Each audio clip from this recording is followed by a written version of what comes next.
Shalom, pada saat ini kami dari kelompok 8 akan memaparkan hasil diskusi kami tentang teologi ingatan. Nah, awalnya tentu saja kita harus mengetahui apa itu ingatan. Ingatan merupakan kemampuan seseorang untuk mengingat atau menyimpan informasi lewat pengalamannya. Ingatan ini bisa bersifat jangka panjang dan juga jangka pendek.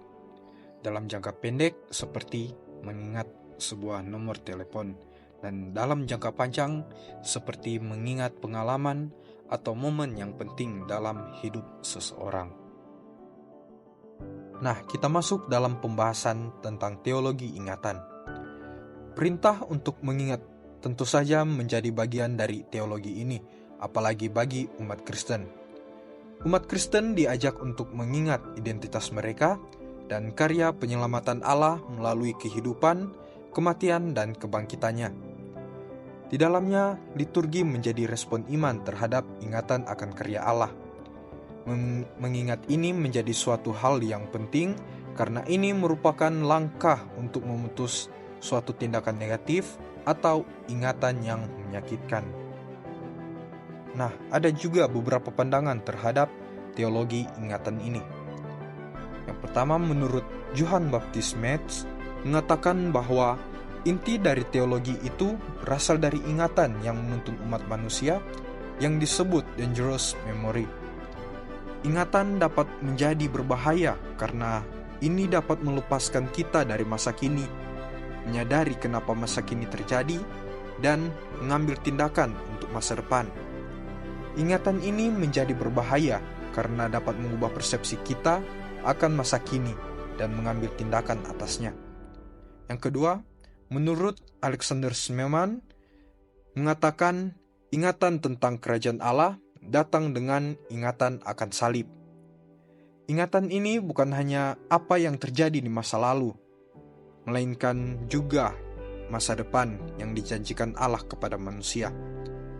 Pandangan tokoh ini memungkinkan kita mendapatkan tempat untuk mengingat dan mengubah ingatan menjadi ingatan sukacita, yaitu pada Ekaristi atau perjamuan kudus.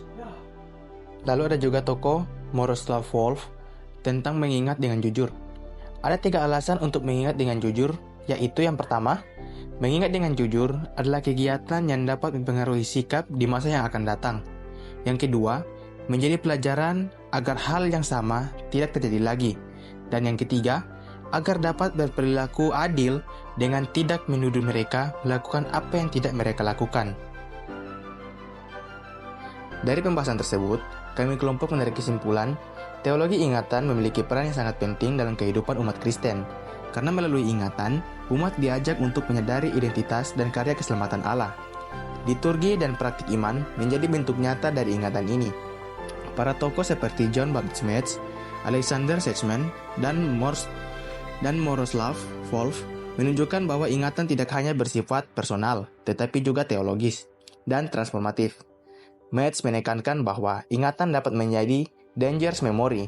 Schmemann melihat ingatan sebagai jembatan antara salib Kristus dan janji kerajaan Allah yang diwujudkan dalam Ekaristi. Sementara itu, Volf menekankan pentingnya mengingat secara jujur dan mencegah ketidakadilan dan membangun perdamaian. Dengan begitu, teologi ingatan adalah praktik spiritual dan etis yang menghubungkan masa lalu, masa kini, dan masa depan. Nah, demikian presentasi dari kami kelompok. Lebih dan kurangnya kami mohon maaf, dan kami ucapkan terima kasih kepada para pendengar.